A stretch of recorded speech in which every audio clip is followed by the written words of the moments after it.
चलिए good morning. चलिए बहुत खुशी हो रहा है कि देखिए आप मैथ का तो चल ही रहा है मॉडल सेट, साइंस का भी मॉडल सेट सॉल्व करते हैं, है ना। तो साइंस का मॉडल सेट करते हैं। देखिए साइंस का मॉडल सेट में आपको क्या करना पड़ेगा, याद नहीं करना पड़ेगा। हम पूरा डिटेल में मतलब अच्छा से कोशिश करेंगे कि बेस लेवल अच्छा क्लियर हो जाए, ठीक है। तो चलिए पहले क्वेश्चन नंबर 1 पढ़ते हैं। क्या चीज देखा है, समतल दर्पण की फोकस दूरी क्या होती है।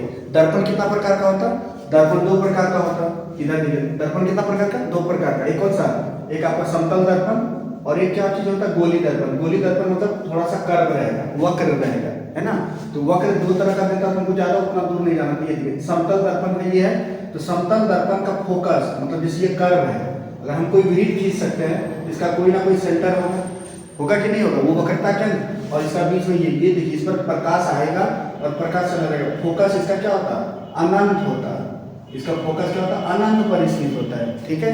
पहला सिंपल सा दे रखा है, समतल दर्पण की फोकस दूरी क्या होती है। समतल दर्पण की फोकस दूरी कहाँ पर होती है, अनंत पर। कहाँ होती है, अनंत पर, ठीक है। अगर गोली दर्पण रहा, गोली दर्पण में फिर आगे देखिए उत्तल दर्पण में बढ़ता, अवतल दर्पण में बढ़ता, तो उसका कोई क्वेश्चन नहीं दे रखा है, ठीक है। अब आते हैं, किसी वस्तु का अवतल दर्पण द्वारा वास्तविक उल्टा और समान आकार का प्रतिबिंब बनता है, तो वस्तु की स्थिति क्या है।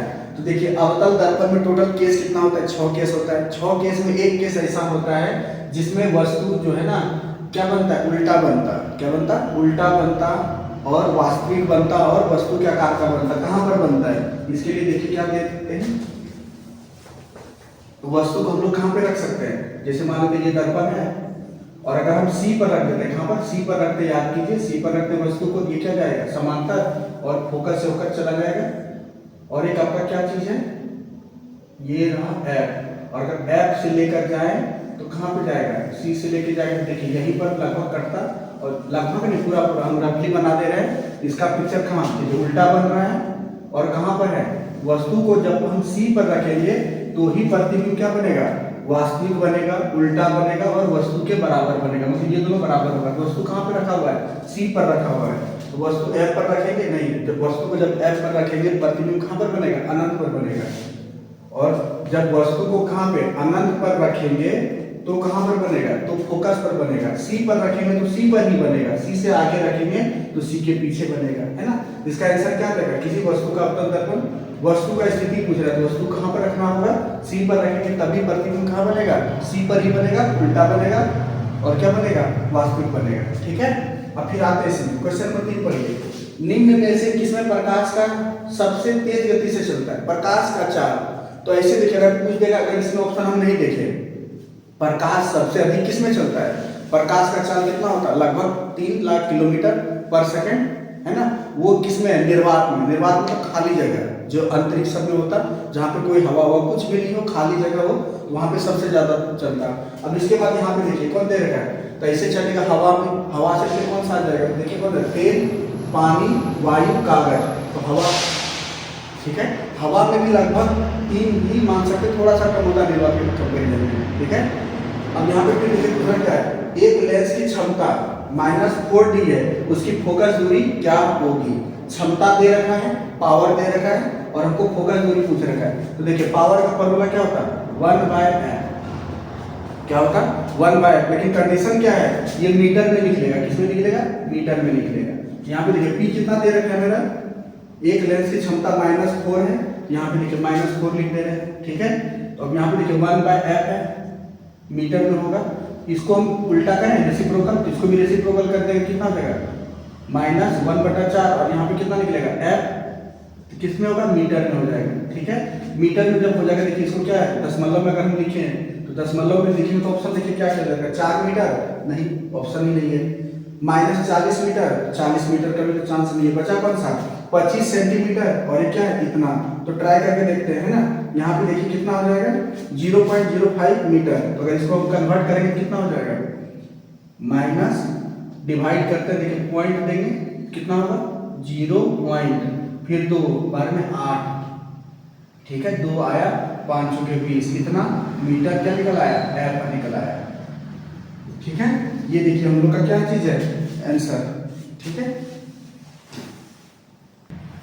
देखिए ये मेरे से गलत लिखा गया था, यहाँ पे कितना 25 सेंटीमीटर है ना, तो 25 सेंटीमीटर भी होता है, इसको हम क्या लिख सकते हैं 25 सेंटीमीटर, पर ऑप्शन में 25 सेंटीमीटर नहीं दे रखा है, 25 मीटर दे रखा है, इसलिए ये क्या होगा, नहीं होगा। तो इसका ऑप्शन क्या हो जाएगा 0.25 मीटर, इसको क्या लिख सकते हैं -25 सेंटीमीटर भी लिख सकते हैं। या तो आंसर इसमें होगा या तो आंसर इसमें होगा, कौन सा हो जाएगा, option C is the correct answer. ठीक है, अब यहाँ पे देखिए मानव नेत्र की फोकस दूरी में परिवर्तन का क्या कारण है, तो मानव का एक ऐसा मतलब लेंस है आंख के अंदर जो क्या करता है, फोकस दूरी को एडजस्ट करता है, जिसके कारण से हम देखिए यहाँ का भी वस्तु को देख सकते हैं, अनंत का भी वस्तु को देख सकते हैं, सूरज को देख सकते हैं, तारा को देख सकते हैं ना, बहुत दूर। ये क्यों, हम लोग का फोकस जो है ना एडजस्ट होता है, क्या होता है, एडजस्ट होता है। यहाँ पे पूछा वही एडजस्ट जो है कौन करता है, तो पहले देखिए देख है कॉर्निया, एक क्या है आइरिस, एक है सिलियरी मांसपेशी और एक है पुतली। पुतली से क्या होता है, आंख में प्रकाश इन करता, ठीक है, पुतली नहीं होगा। बचा कौन सा, आइरिस। आइरिस क्या करता है, पुतली का आकार को एडजस्टिंग में मदद करता। बचा कौन सा, कॉर्निया। कॉर्निया आंख के चारों तरफ का एक लेयर है, कॉर्निया नहीं। बचा कौन सा, सिलियरी मसल। कौन, सिलियरी मसल आपका एडजस्ट में मदद करता है। देखिए अब कौन सा क्वेश्चन नंबर 6 पढ़ते हैं, 6, 7, 8 5 का लॉट में ले रहे हैं। ठीक है, इसमें कोई न्यूमेरिकल टाइप का है नहीं, बस चुनना है, बस देखना है। पहला देखिए क्या है, दूरदृष्टि दोष को क्या कहते हैं, तो आंखों का दोष के बारे में हम लोग क्या देखे थे, दूरदृष्टि दोष होता था, और क्या था, निकट दृष्टि दोष होता था, जरा दूरदृष्टि दोष होता था, मोतियाबिंद होता था, है ना। ये सब बीमारी है। यहाँ पे इंग्लिश नाम दे रखा है, क्वेश्चन किस पे, इंग्लिश पे।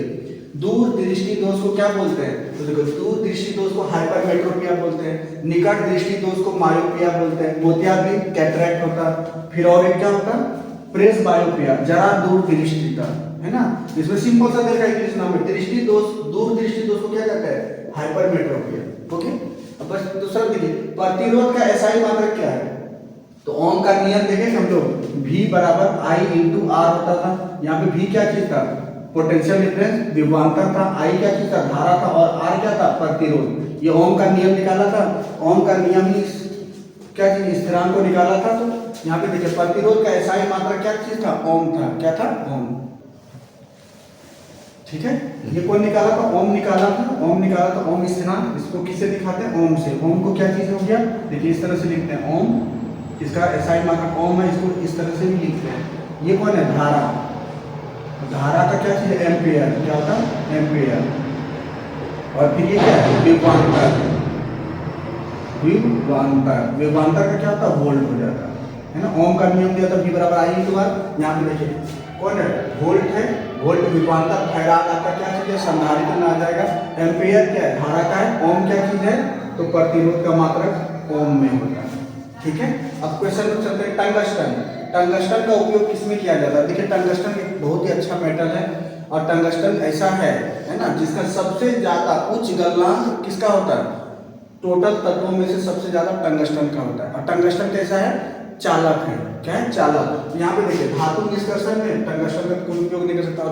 टंगस्टन एक ऐसा मटेरियल है जो विद्युत ऊर्जा को किसमें बदल देता है, प्रकाश ऊर्जा में बदल देता है। देखिए टंगस्टन का यूज किसमें कर सकते हैं, बिजली का बल्ब में, हाँ ये एक होगा।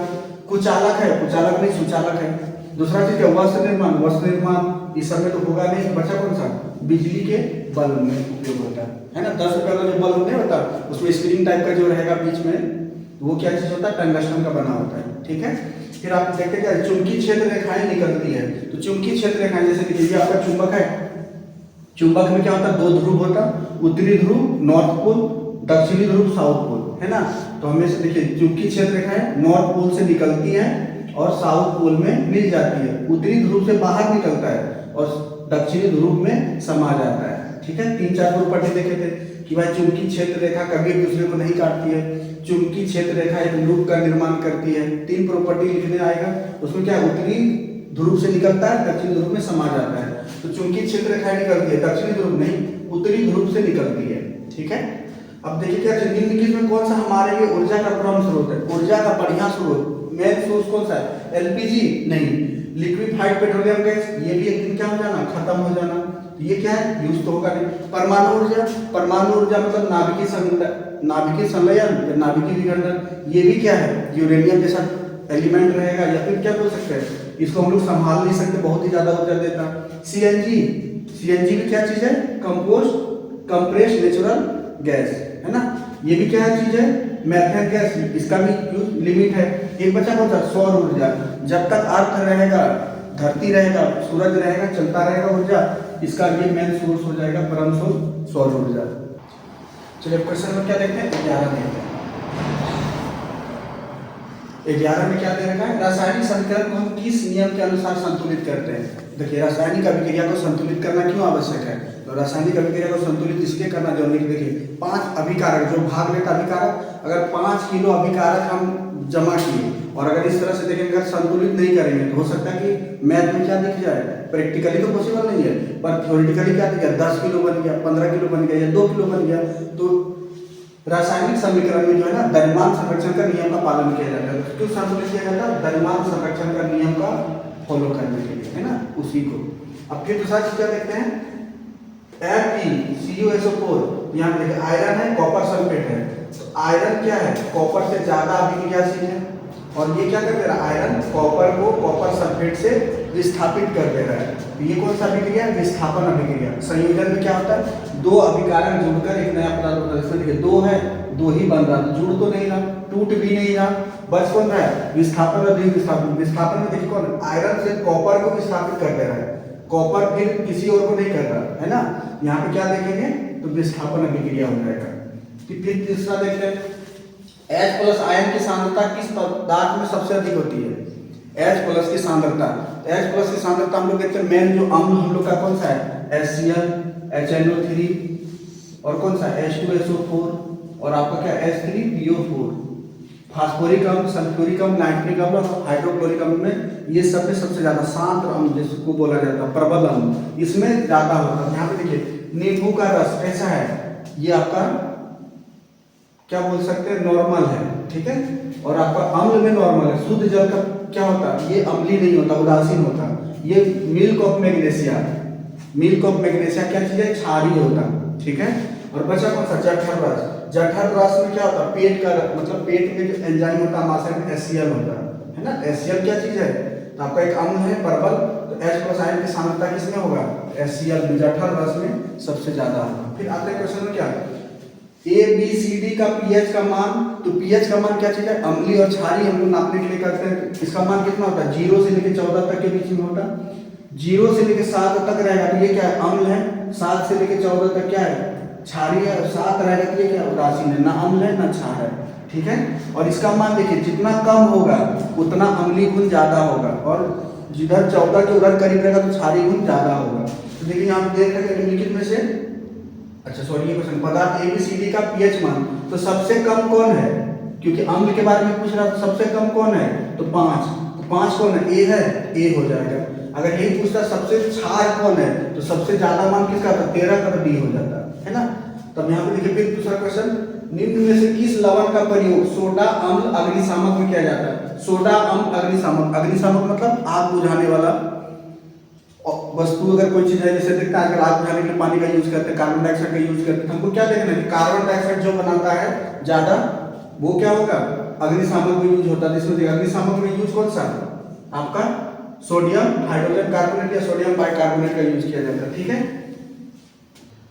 अब आते हैं क्वेश्चन नंबर 16, है ना। क्वेश्चन नंबर 16 में देखिए क्या लिखा है, निम्नलिखित में से कौन उभयधर्मी ऑक्साइड है। उभयधर्मी ऑक्साइड क्या होता है, ऐसा ऑक्साइड जो अम्ल के साथ में अभिक्रिया करता है, क्षार के साथ में अभिक्रिया करता है। तो याद रख लीजिएगा, ये क्या है, कार्बन डाइऑक्साइड का अगर पानी में अम्लीय हो जाएगा तो ये क्या होता है, ये देखिए एल्युमिनियम ऑक्साइड। एल्युमिनियम ऑक्साइड क्या होता है, उभयधर्मी ऑक्साइड होता है, ठीक है।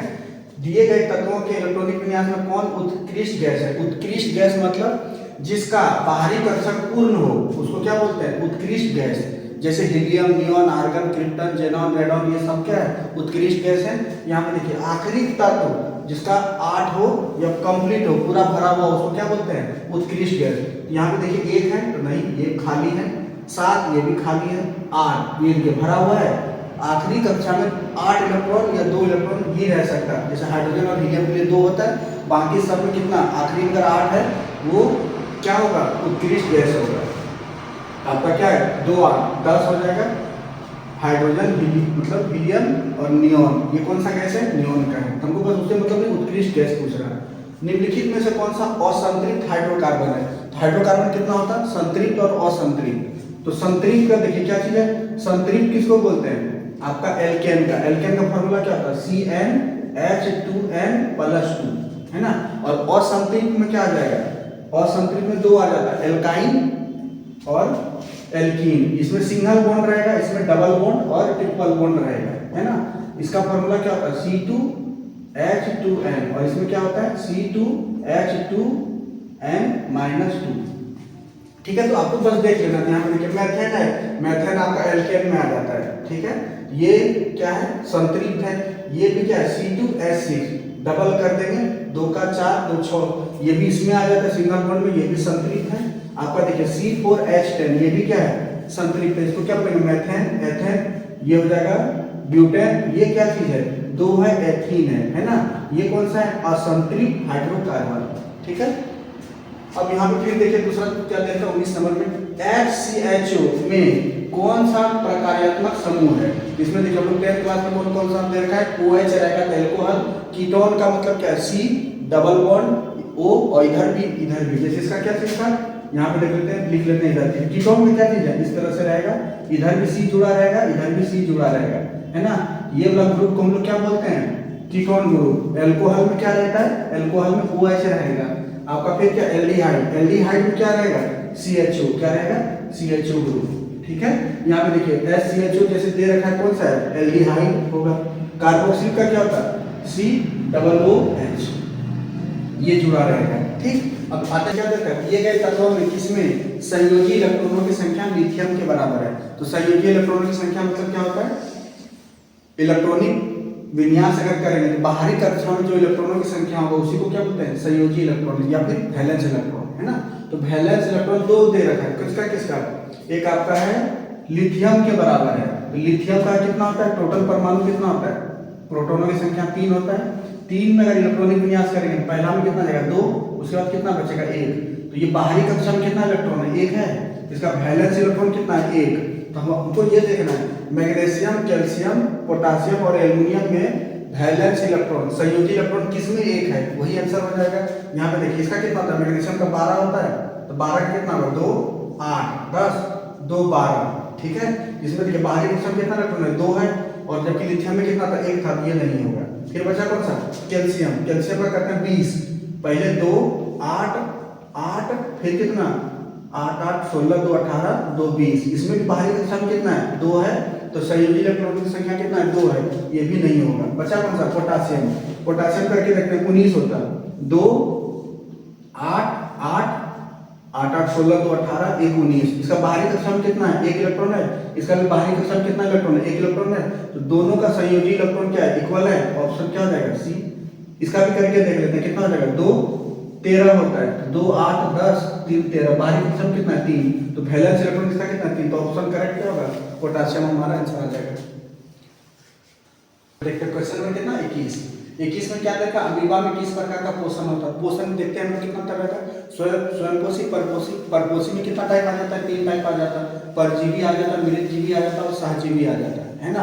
यहाँ पे देखिए अमीबा में किस प्रकार का पोषण होता है? स्वयंपोषी तो होगा नहीं। अब देखते कौन सा है? परजीवी जैसे क्या चीज है? मच्छर हो गया आपका, इस टाइप का हो जाएगा। अमीबा उस टाइप का भी नहीं होता। दूसरा सा कौन सा है? संभोजी मतलब सहजीवी में आ जाएगा कि दोनों क्या करते हैं? साथ में रह लेते हैं, ठीक है। अमीबा किस में हो जाएगा? संभोजी। अब दूसरा फिर देखते हैं, श्वसन में ग्लूकोज में पाइरुवेट का विखंडन कहाँ होता है? कोशिका द्वारा, माइटोकॉन्ड्रिया। तो हम लोग का शरीर जैसे देखिए अगर कोशिका लेवल का देखेंगे क्या जाएगा? माइटोकॉन्ड्रिया, ठीक है। भोजन से रिलेटेड 10th क्लास में भोजन से रिलेटेड जैसे पावर हाउस, बिजली हाउस, पावर घर जैसे दे दिया क्या करेगा? श्वसन से रिलेटेड तो माइटोकॉन्ड्रिया कर देना है ना। फिर देखिए निम्न में से कौन सा हार्मोन शरीर में वृद्धि के लिए उपापचयन का नियमन करता है? उपापचयन का नियमन आपका थायरॉक्सिन करता है। देखिए आपका क्या वृद्धि हार्मोन ग्रोथ, इसके कारण से ग्रोथ होता है। दूसरा क्या चीज है? उसका उपापचयन का नियमन कौन करता है? तो थायरॉक्सिन करता है ना। थायराइड ग्रंथि से निकलता है। दूसरा चीज क्या? टेस्टोस्टेरोन आपका क्या चीज है? जैसे पुरुष में क्या रहता है? Testosterone hormone. मादा में क्या रहता है? Oestrogen hormone. फिर इंसुलिन क्या है? इंसुलिन शर्करा, रक्त में शर्करा का मात्रा को नियंत्रित करता है ना। तो कौन सा हो जाएगा आपका? थायरॉक्सिन हो जाएगा, उपापचयन करता का वृद्धि हार्मोन का, ठीक है। फिर क्या? मानव में सभी अनैच्छिक क्रियाओं का नियंत्रण कहाँ होता है? तो यहाँ पे देखिए प्रमस्तिष्क, मध्य मस्तिष्क, हाइपोथैलेमस और मेडुला। कौन सा? इसको क्या बोलते हैं? मेडुला, और या फिर मेरुरज्जु करता। ठीक है, दोनों मिलकर करता। यहाँ पे ऑप्शन दे रखा है मेडुला, तो मेडुला।